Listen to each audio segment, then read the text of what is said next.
Good day, and welcome to Cholamandalam Investment and Finance Company Limited Q1 FY24 earnings conference call hosted by Kotak Securities.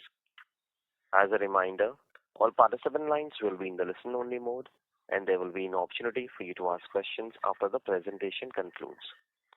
Should you need assistance during this conference call, please signal an operator by pressing star then 0 on your touchtone phone.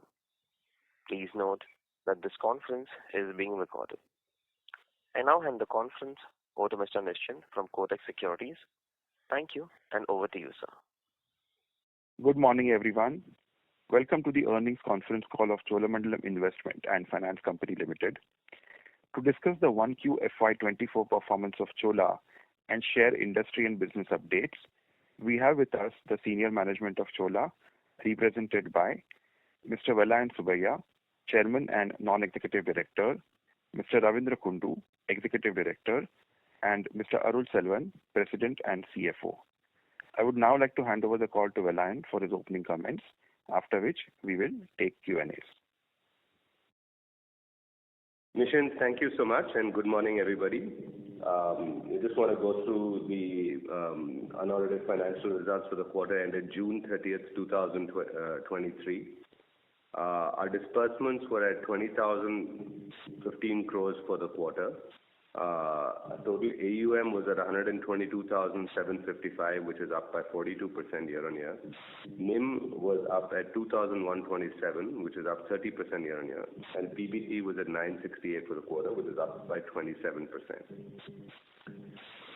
The NBFC retail industry AUM growth is expected to be 18 to 20% in FY24. Secured NBFC retail loans, consisting of vehicle finance and other secured business loans, is forecasted to grow at 14 to 16%. Chola's growth momentum continues in Q1 FY24 across its diversified business segments. In terms of our quick performance highlights, aggregate disbursements, like I said, are at 20,015 crores. Vehicle finance disbursements were at 11,301 crores as against 8,562 crores, registering a growth of 32%. Our loan against property disbursements were at 2,679 as against 2,036 crores, which is a growth of 32%. Our home loans, which includes our affordable home loans and affordable LAP, disbursed 1,454 crores in Q1 FY24 as against 611 crores in Q1 FY23, a growth of 138%. Our SME business disbursed 2,045 in Q1 FY24, which is a 98% growth over the FY23 number. And consumer and small enterprise loans disbursed 2,355 crores in Q1 FY24 as against 1,055, which is a growth of 123%. And secured business and personal loans disbursed 182 crores in Q1 FY24. So like I said, the total assets under management stood at 122,755 compared to 86,703, which is a growth of 42% year-on-year. So obviously, kind of one of the PBT growth is at 27% as compared to our overall asset growth of 42%. This is primarily due to two reasons. So one is that the fact that the cost of funds was lowest in Q1 of FY23 and progressively increased over the quarters last year. So on a quarter-to-quarter comparison, that swing is fairly significant. And then the second is that vehicle finance book is a fixed rate book. So repricing of that portfolio happens progressively as the proportion of new book is replaced with higher yield. So we're beginning to see that, and so I think that this will begin to adjust in upcoming quarters. The PBT ROA for Q1 F124 was at 3.3%. The ROE was at 19.9%. The company continues to hold a strong liquidity position with 7,069 crores as cash balance at the end of June 2023, including 1,500 to 1,600 crores invested in GSEC and T-bills, which is shown under investment, for a total liquidity position of 9,479 crores, including undrawn sanction lines. The ALM is comfortable with no cumulative negative mismatches across any time bucket. Our consolidated PBT was at 956 as against 764, which is a growth of 25%. Asset quality-wise, stage 3 levels are marginally increased to 3.06 in June 23 from 3.01 in March 23. GNPA as per RBI norms is reduced to 4.3 as against 4.63, and NNPA has also dropped to 2.82 as against 3.11. NNPA is below the 6% threshold prescribed by RBI for PCA. The details we will basically share with you, but the capital adequacy ratio for the company was at 17.44% as against regulatory requirement of 15%. Tier 1 capital was at 15.14% and Tier 2 capital was at 2.3%. The Board of Directors at the meeting held yesterday afternoon, subject to the approval of shareholders, approved a proposal for capital raising by way of QIP, equity and or CCDs at a price to be determined under the SEBI Regulations 2018. We are targeting to raise 4,000 crores by way of these instruments, subject to necessary approvals. I will stop with that, Nishant, and we'll be happy to turn it over to the audience for Q&A. Thank you very much. We'll now begin the question and answer session. Anyone who wishes to ask a question may press star and one on their touchtone telephone. If you wish to remove yourself from the question queue, you may press star and two. Participants are requested to use handsets while asking a question. Ladies and gentlemen, we will wait for a moment while the question queue assembles. Participants, you may press star and one to ask a question.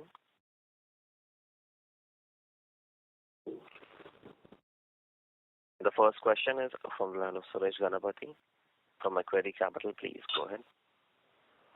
Yeah, hi. Good morning, Vellayan. I had a question on the credit cycle itself. I mean, Vellayan, how do you read this? You have grown at 40% and growth across all categories, whether it is banks, NBFCs, is so strong. How do you see the situation on the ground? What explains such strong demand and asset quality outcomes?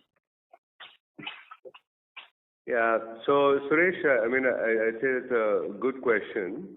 So if we take the different businesses, right, actually kind of the advantage we've had in some of the smaller businesses, at least for us, right, are that, our starting position is very small, right? So let me take vehicle finance. If you see vehicle finance overall, obviously kind of there, it's a more mature product. It's also a product where we have larger penetration and, but we do see strong demand still kind of across segments in that business as well. But obviously growth for us is a bit more, is limited compared to the growth we've seen in some of the other segments. Now, what's interesting in the other segments is that, I would say kind of first off, how home loans continues to kind of see, very strong, potential for growth because the segments we're going into, we see as significantly underserved and we're seeing a lot of good demand in those segments.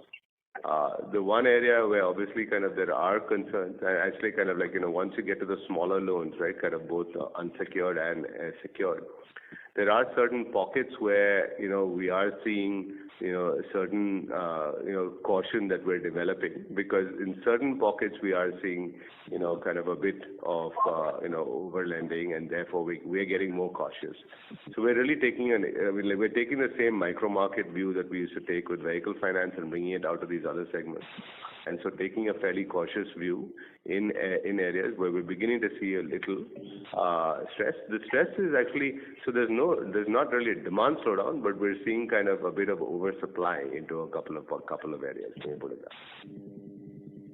Okay, but coinciding with this, you have also seen your other business NPLs actually having gone up. I know it's a small base.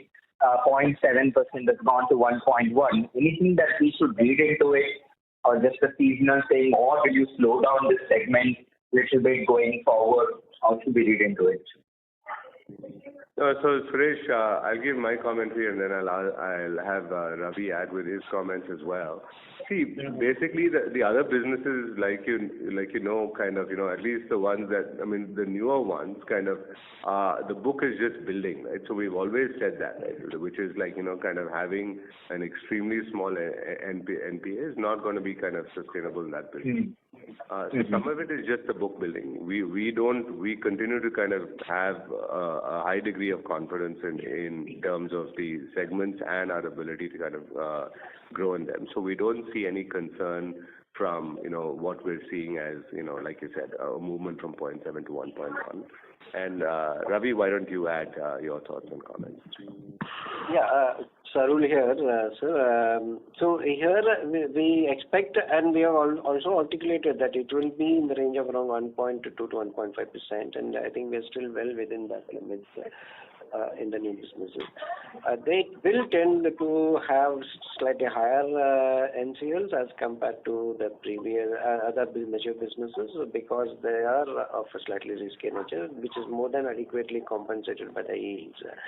But we are still running them at a much tighter levels and even lower than existing products because we are being very selective about the customer profile right now we are working on.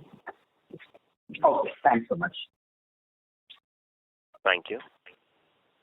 Next question is from the line of Abhijit Tibrewal from Motilal Oswal. Please go ahead. Yeah, good morning everyone and thank you for taking my question. So again, a bit of a mixed quarter which is there. There are 2-3 points that I need your help to understand why they happened. You just touched upon NCLs in the newer businesses being higher, but being compensated by higher yields. So again, when we look at the reported numbers, the gross credit costs in the newer businesses works out to somewhere around 5%. Again, this is your overall credit costs, and I remove the vehicle home loan slab credit costs and divide it by the average loans outstanding or the book outstanding new loans. It works out to about 5%. So are these gross credit costs and are there some recoveries from your partners under some FLDG arrangements because of which the net credit costs in the newer businesses were lower than what they are looking like? And so a related question here, I mean, in the newer businesses, particularly CSEL, what is the collection efficiency that you are seeing today? What is the bounce rate that you are seeing in the CSEL business space? So why I ask this is, in the past you have articulated that you will not shy away from slowing down in the newer businesses if the delinquencies are higher than what you have budgeted for.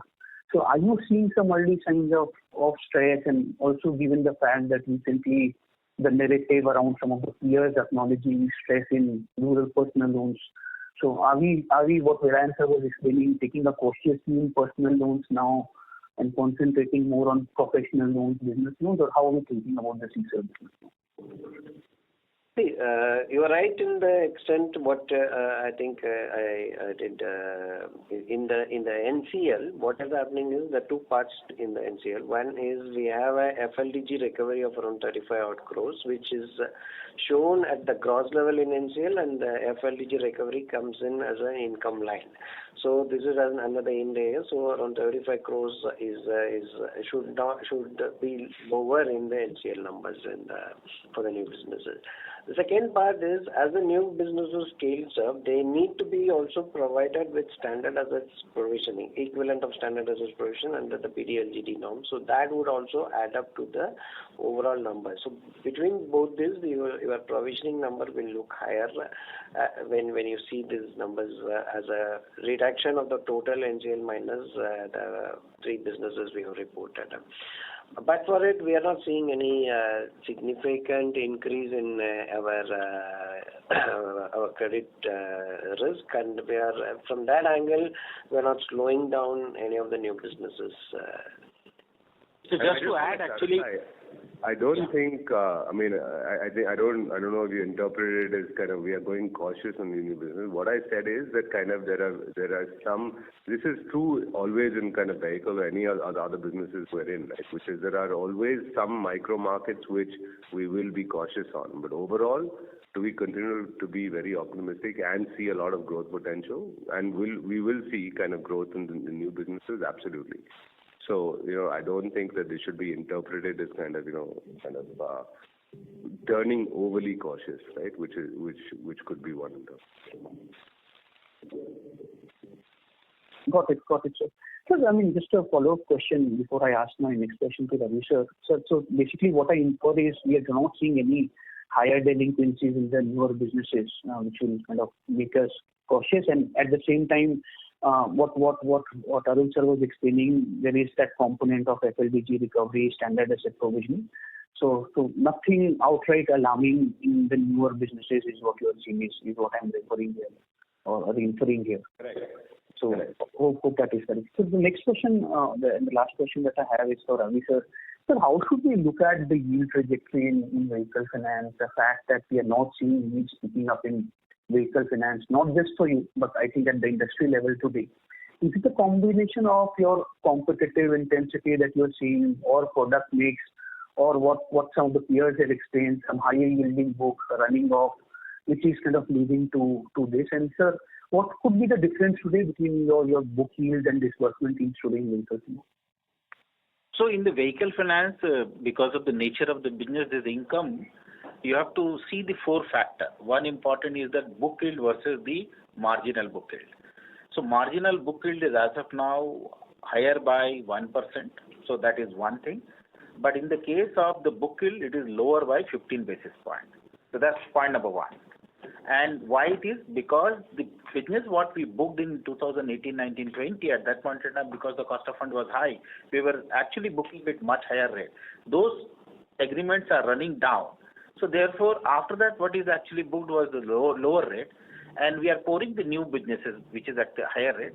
So the mix is, as of now, catching up, and it will take 2 quarters to reach to the level of what we want to basically see from the interest income line, pure yield line.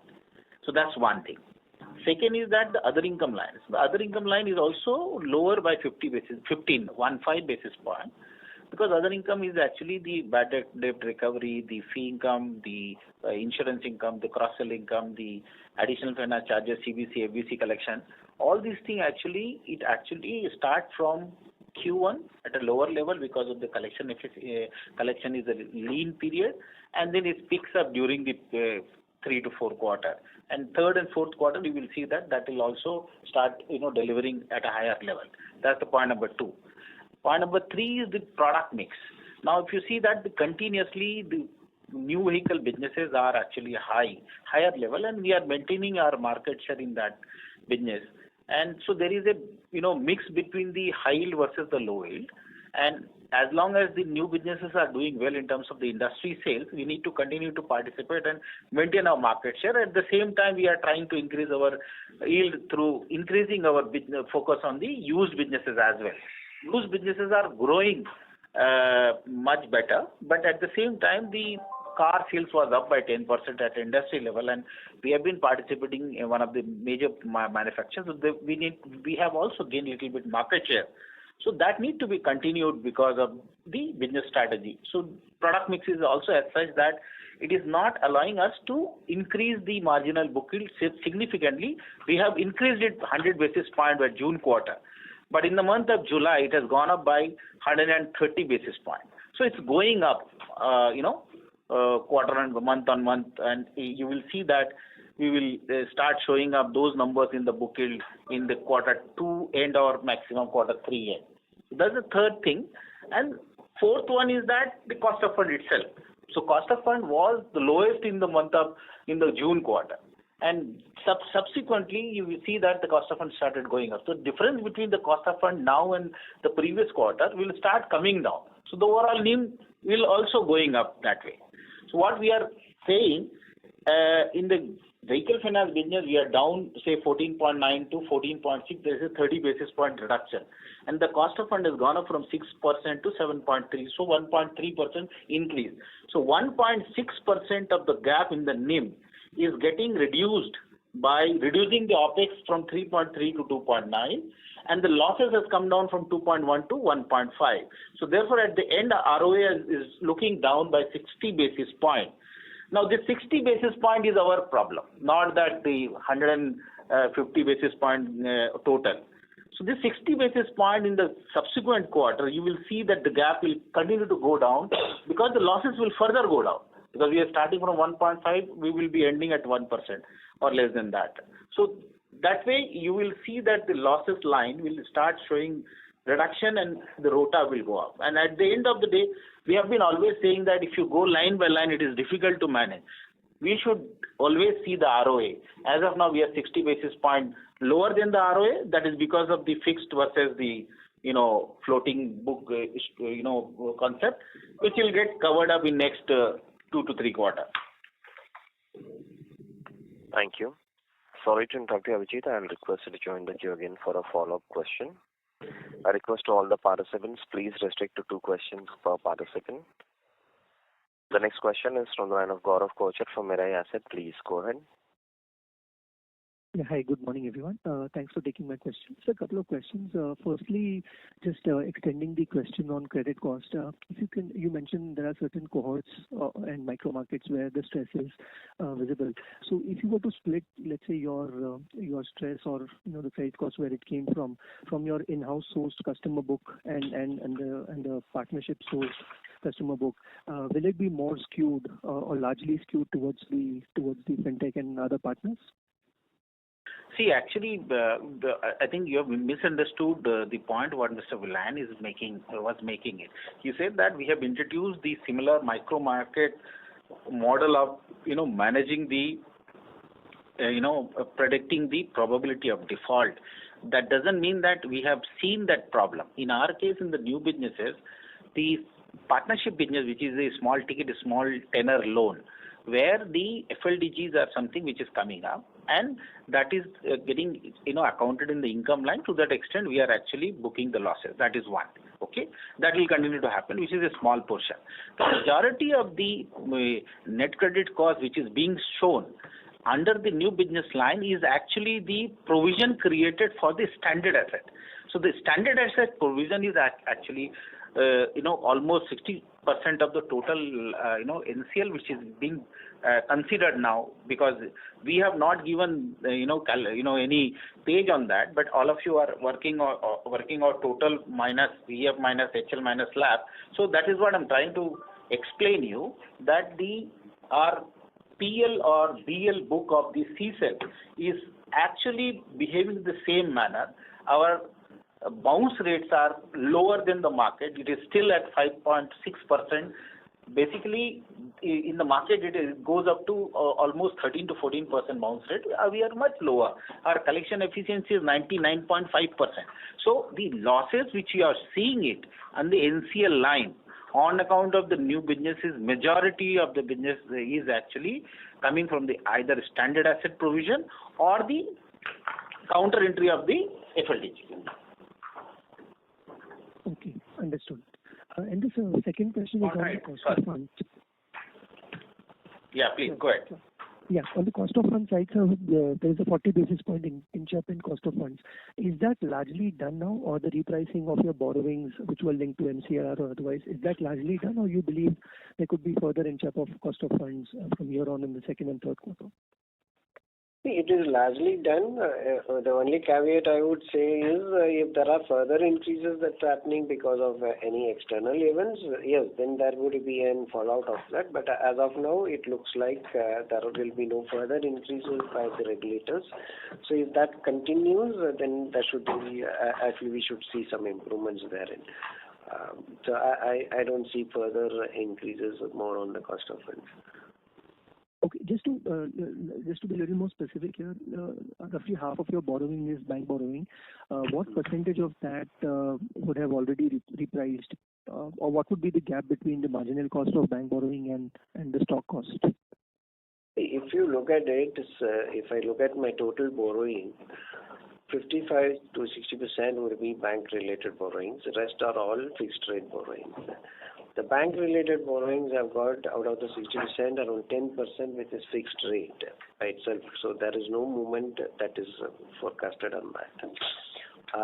The rest are either repo rate linked or MCLR linked or the T-bill linked. In the case of the repo link rates, we are negotiated the spreads on the repo because we would have agreed on a higher spread in the earlier period when repo was lower. So we are renegotiating with many of the banks, and we have built-in clauses with the banks to repay in case their negotiations fail at the times of every reset. So wherever resets are coming up, we do renegotiate with the banks. Not saying in all cases we'll be successful, but in some cases, wherever we are successful, we have been able to pull down the rates. So the new loans are coming at fairly decent rates because we are now, as you have also seen, that we have now shifted our focus on to doing more of securitization. And when we do securitization, we do priority sector assets, which gets us better rates than simply borrowing at the MCLR rates from the bank. So the securitization route, adopting the priority sector as our key factor to negotiate, has helped us, and so we have done almost like 8,800 crores in Q1. So this impact of this would also flow through. Another reason why the cost of funds has also impacted marginally is we consciously built up our Tier 2 during the Q1 by issuing certain amount of perpetual debts as well as subordinated debts because we wanted to build the Tier 2 part of it. So that impact of it is always showing up. But that would continue because that's a fixed rate book. But it's a small number, it's around 500 crores. Sure. Thank you so much, sir. Thank you. Next question is from the line of Prashant Sridhar from SBI Mutual Fund. Please go ahead. Yeah, hi. Prashant, you're not audible. May I request? Sorry, am I audible now? Yes. Yeah. Thanks, sir. Two questions, sir. So one is on the retail unsecured piece and the new businesses.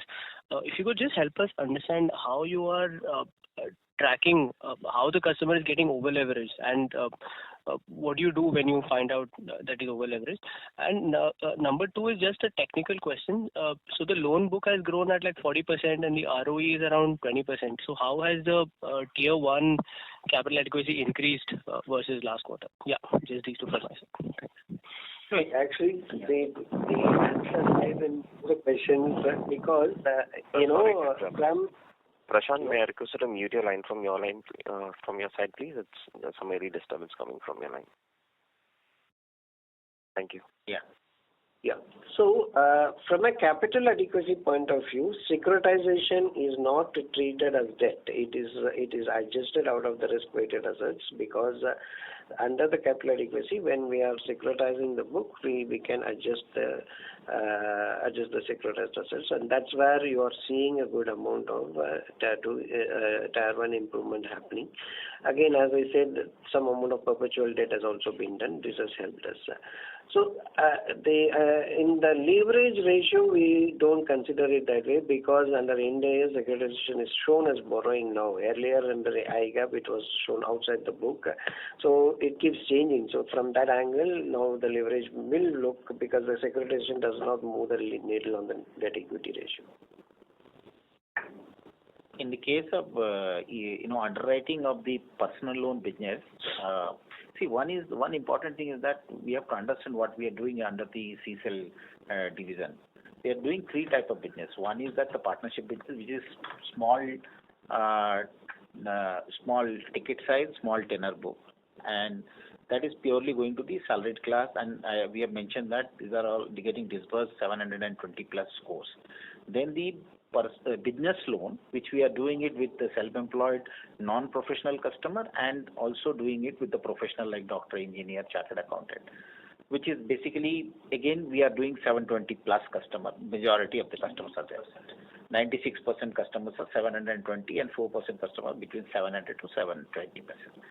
Now, third customer is the personal loan, which we started recently, and we have not done much personal loan because in the personal loan, it is mainly salaried class who gets the personal loan, and we industry categorize the employer, Cat A, Cat B, Cat C type, and all Cat A, B, C get funded by the banks at a much lower rate.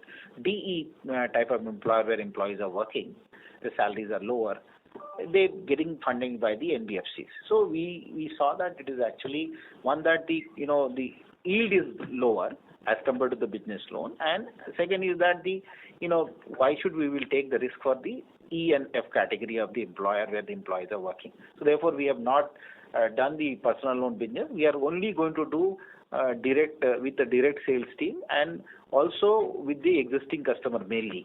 So now coming to the evaluation whether the leverage or not leverage is depending on, one is that the credit score itself that the customer is taken the loan and paying it in time. Second is that how much EMI customer is paying and what is the total income of the customer. So what Mr. Velan was also trying to say that if there is a over dependency or customer has taken loan and paying more installment, obviously that will not get through in our system, and obviously it is getting rejected. In some market it is found that the customers are having little higher leverage, and obviously we are not reducing our credit score, bureau score and credit score which is required for clearing the proposal from 720 to 700 for PL loan, and that is what is the basis of underwriting. So the leverage is actually taken care by evaluation of the income to the EMI burden of the customer plus the credit score which is coming out from the bureau and from the underwriting tool what we have developed for our system. Sure. No, so that's quite helpful. Just Prashant, sorry to interrupt you. May I request you to rejoin the queue again for a follow-up question? Sure. Yeah. Thank you. A request to all the participants, please restrict to one question per participant as we have a long queue. The next question is from the line of Umang Shah from Kotak Mutual Fund. Please go ahead.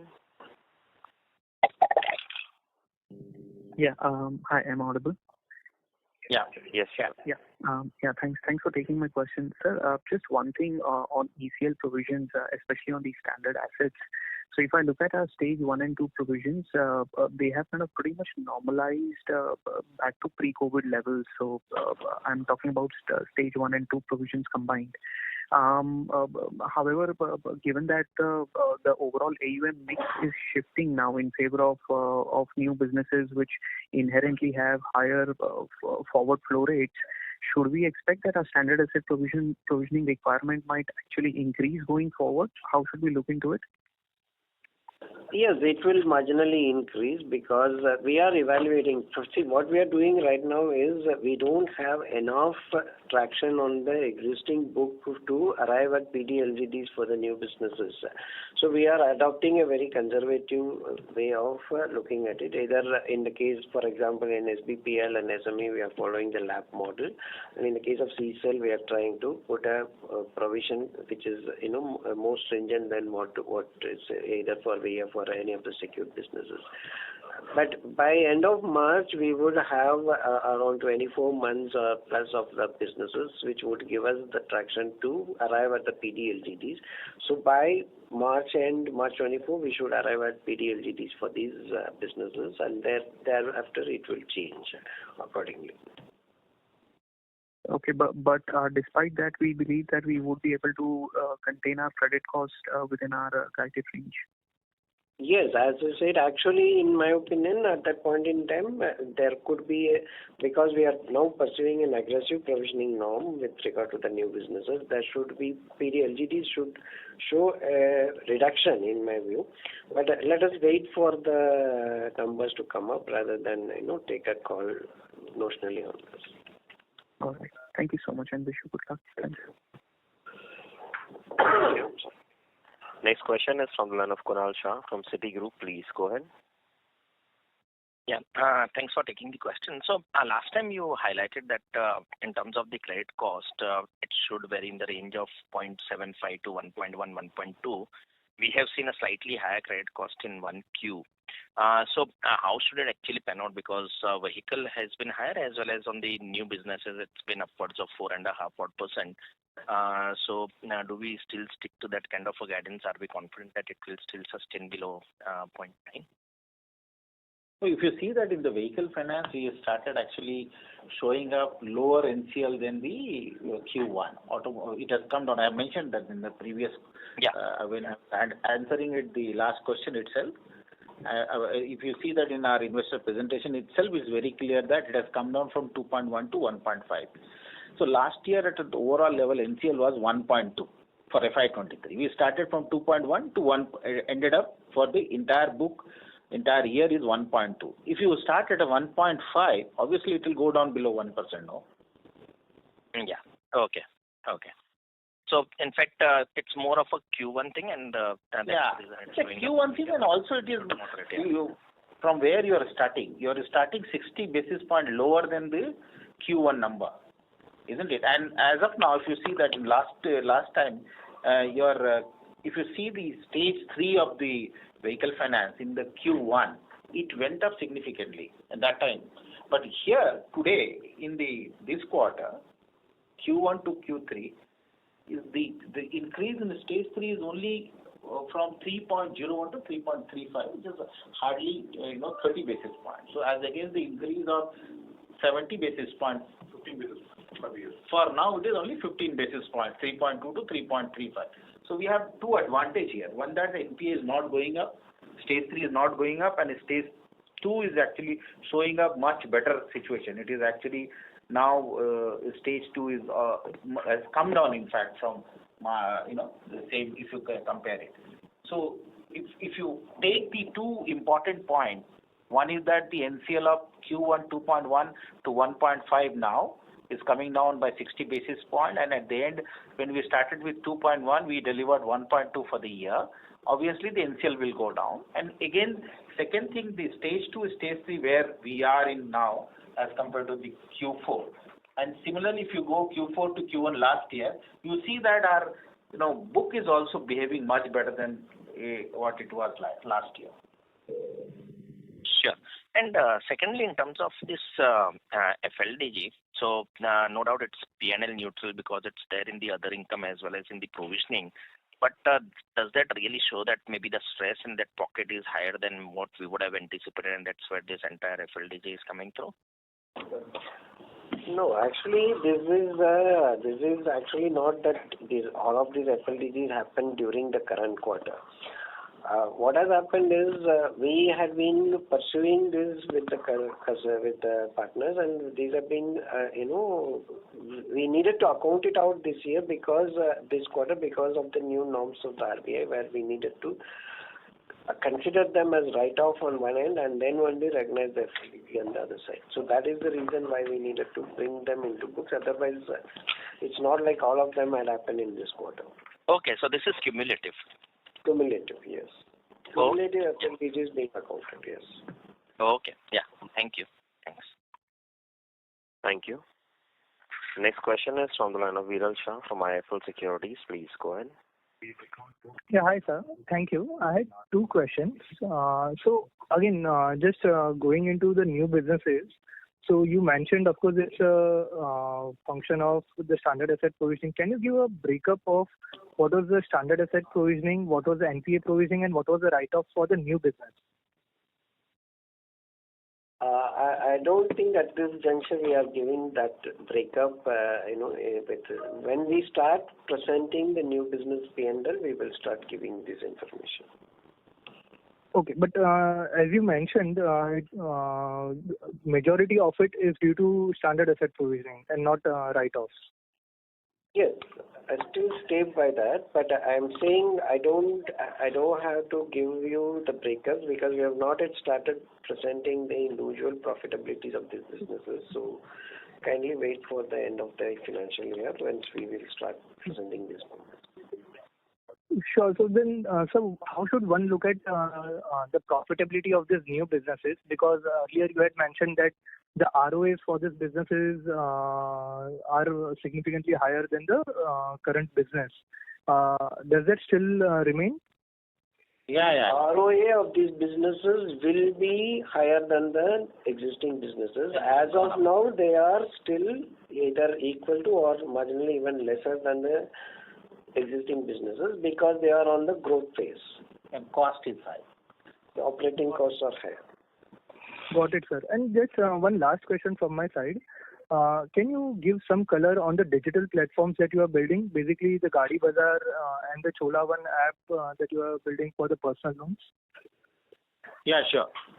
So Gadi Bazaar app, we have built quite a few facility feature in that. One is that all our repo stock, which is almost close to 3,000 units per month, we are selling it digitally on by listing it and by putting it up with photographs and valuation and everything, and customer can evaluate the buy, and then they can quote, and this online quoting bidding is happening. So we are doing that part. So that way we are able to one that realize the best value of the thing, and it is also transparent, and there is no chance of any kind of wrong dealing happening in the branches, because we are working from 1150 branches, and we have resident location close to 500. So all 1,600 branches are doing this thing, but all the vehicles are getting sold in a same manner. One is that. Second is that we have more than 5,000 dealers are there in vehicle finance division, where we are dealing with them, and all the people who are taking the trade advances and close to 1,600 crore of trade advances getting disbursed every month. That is getting done. So empanelment of dealer, request of the trade advances, and replenishment of the trade advances, everything is online, digitally done, which used to be done earlier completely file based manner. That's the second thing. And third important is that we have also created a used vehicle marketplace, and across the country we have close to say 10,000 used vehicle dealer. All of them are basically doing the transaction with us. So their stock is getting listed in our platform, and to that extent we are generating the lead for buy and sale, and we are helping their stock to dispose of, and therefore we are also able to generate the revenue from them. So one is that the used vehicle marketplace, where we are generating revenue by helping them to generate the lead and sell the vehicle. Second is that we are also able to do the dealer trade advance through our TA portal, and third is that the used vehicle marketplace, repo vehicle marketplace, where we are disposing our vehicle at a much better price, and we are also generating revenue through that. The fourth one is the customer service. The customer service is again two type of services we are giving.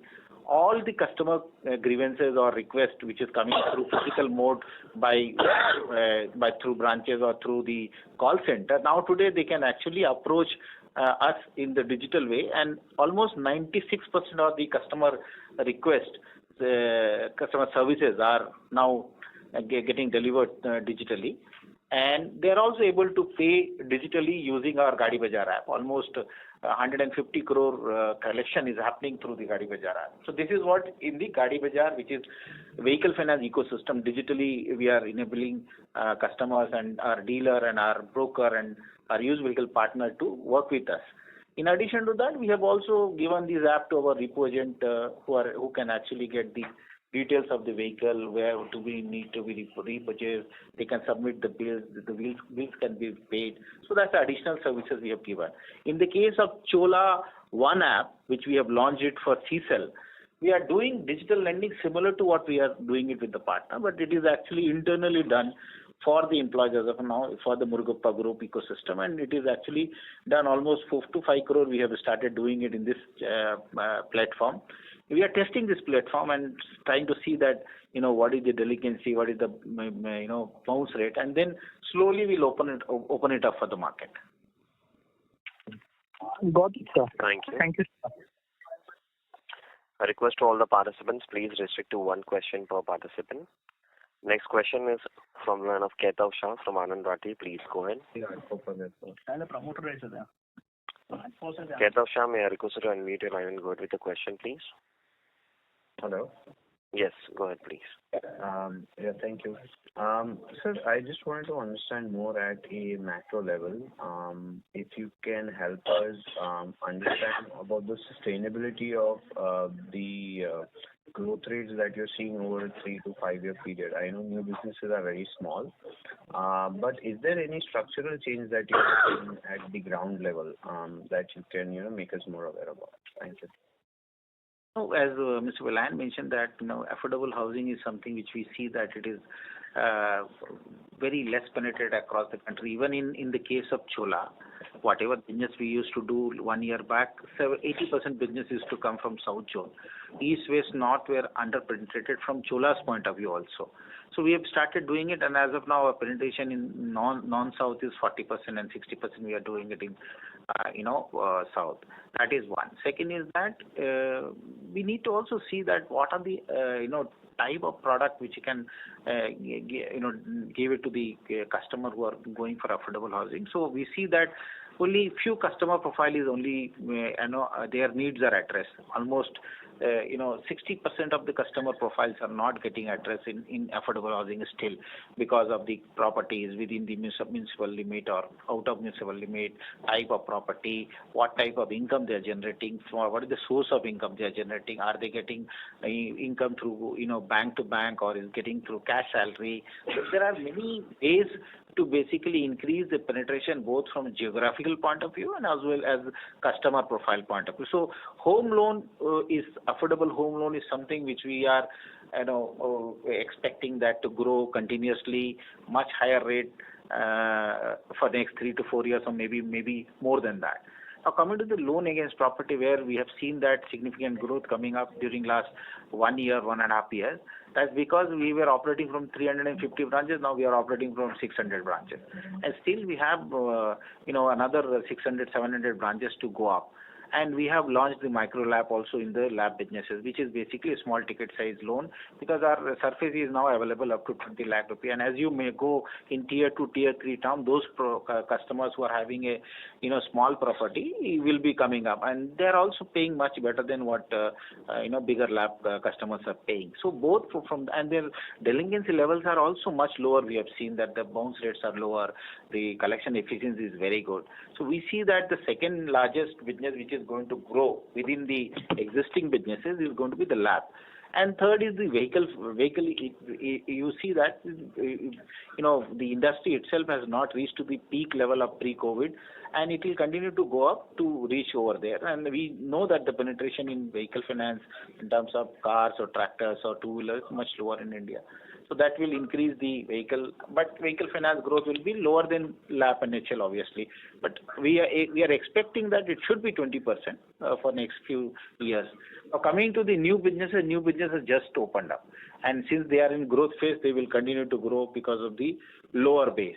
So in nutshell, Chola, all 6 business lines put together, we are quite confident that we will be delivering at least 20% disbursement growth.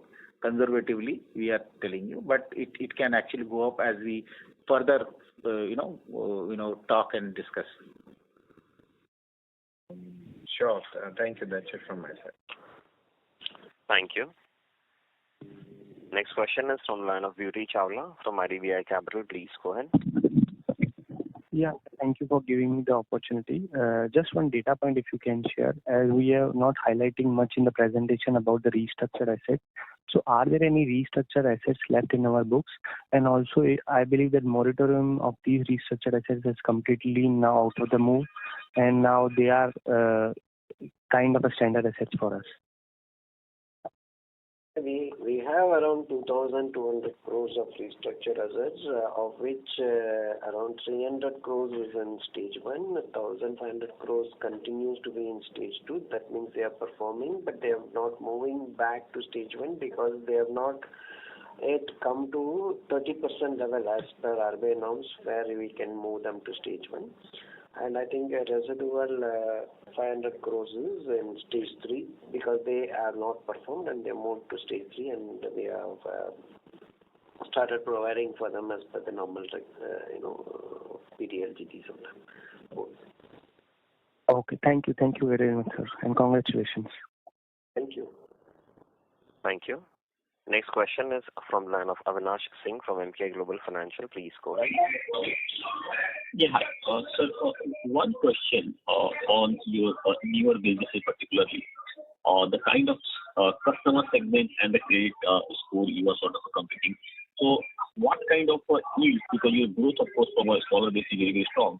So what kind of a yield if you were to compare versus your peers in that segment, offering? Is the yield sort of at parity, or I mean, there is some sort of a differential in yield, particularly given the fact that you are more focusing on that 720 plus customers? Thanks. Our yields are actually almost in line with the market, and in fact slightly better than that, both the yield and fee income put together as of now, because we are not aggressively growing. And when we say aggressively, it is the market potential versus what we are doing. But when you see our comparison with what we have done versus what we have done in the past, obviously you see that the percentages are high. So I'm again and again saying that as against the market size of the personal loan or business loan or SBPL business, we are quite small, and therefore we are able to maintain both credit score at a higher level and the yield and fee income at a higher level, and we are by that still we are able to deliver lowest bounce rate and highest collection efficiency. Okay. Thank you. Thank you. Next question is from the line of Pranav from Rare Enterprises. Please go ahead. Hi, sir. Thanks a lot. Sir, can you hear me? Yeah. Please go ahead. Yeah, sir. I joined the call, so forgive me if someone has asked this question already. Sir, your ALM is very, very tightly matched for next 2 years.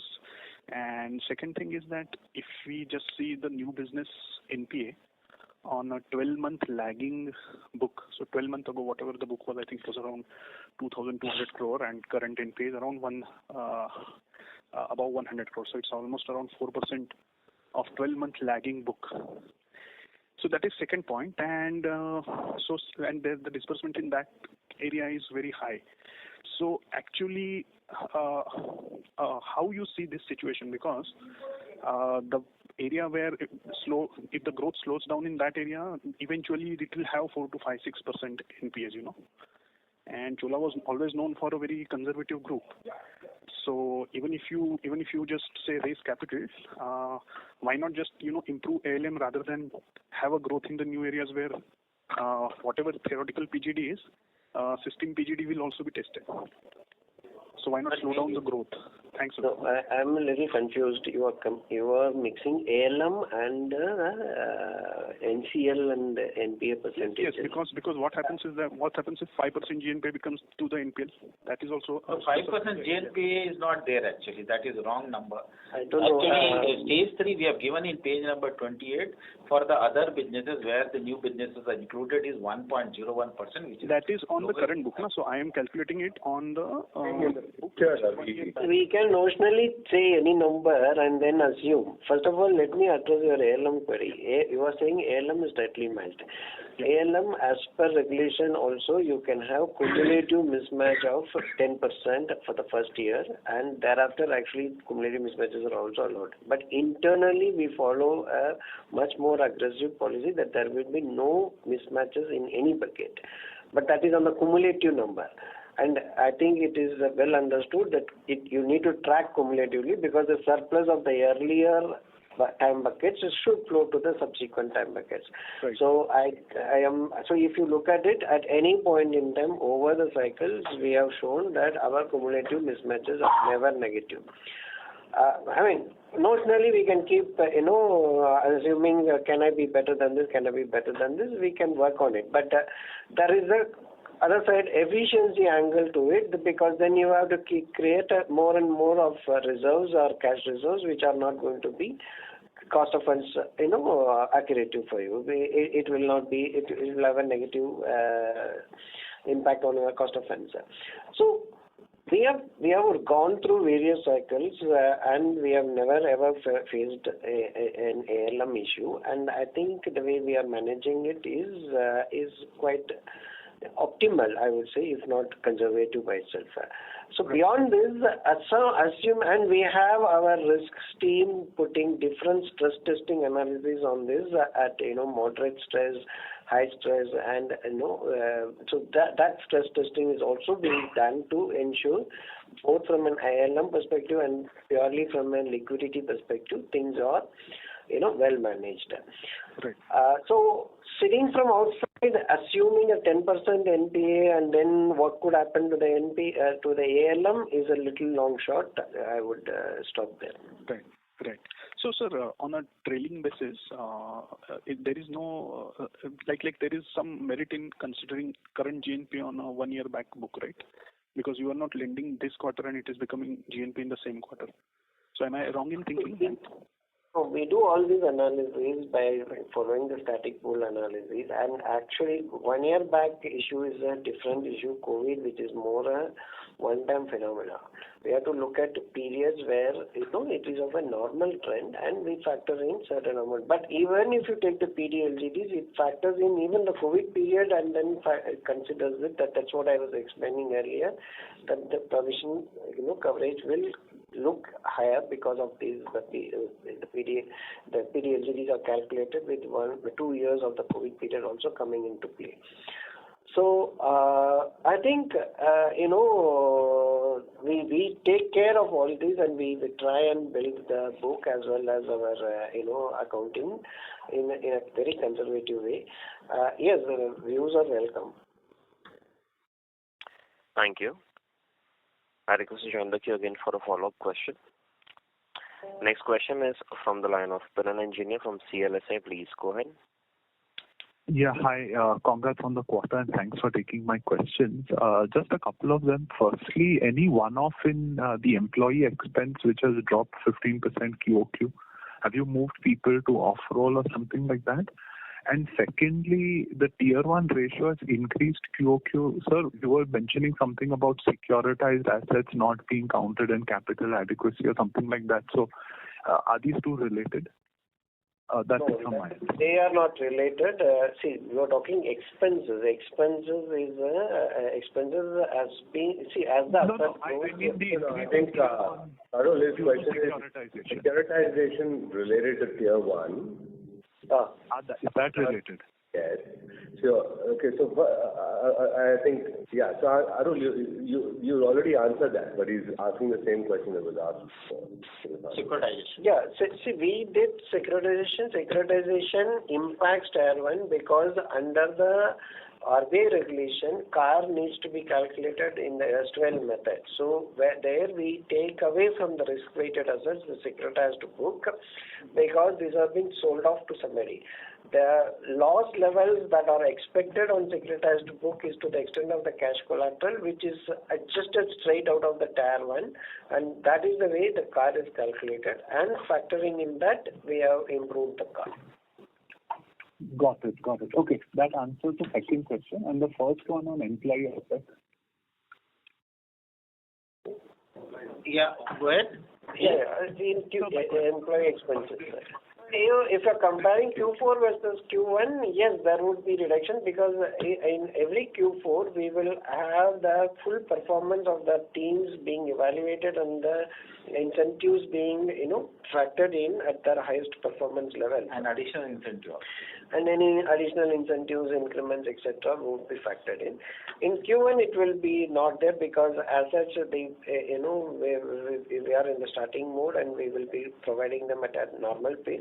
In Q2, what will happen is certain amount of increments, promotions, etc. will be factored in. From July onwards, this impact will start coming in. But that should not be a significant number from an overall perspective. It happens every year. Got it. Okay, that answers my question. Thank you. Thank you. Next question is from the line of Ashwini from Edelweiss. Please go ahead. Good afternoon. Good morning, sir. I've got a couple of questions. So in the month of July, we had seen some heavy rainfall and floods. So is it going to impact the disbursements, loan growth, or collections for this quarter?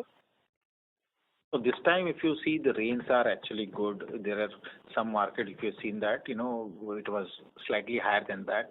but according to me, as against the El Nino effect, what people were worried about, entire country is having a good rain, and it is almost 95-96% of the level. And few market where we have seen that a little deficit was there, like Bihar, Bengal, Jharkhand, and some market. There also now rains are expecting. So coming back to the growth, our July numbers are good, so no need to worry about it. We are maintaining the momentum. Okay. And we will continue to maintain the current overall growth rates in the AUM and the ROAs, right? Yeah. Okay, sir. That's from my side. Thanks. Thank you. I now hand the conference over to Mr. Nischint for closing comments.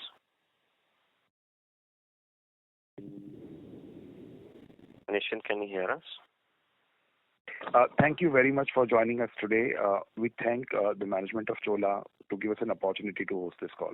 Thank you. Thank you, Nischint. Thank you all. Thank you. Thank you so much. Thank you very much. Thank you very much. On behalf of Kotak Securities, that concludes this conference. Thank you for joining us. You may now disconnect your lines. Thank you.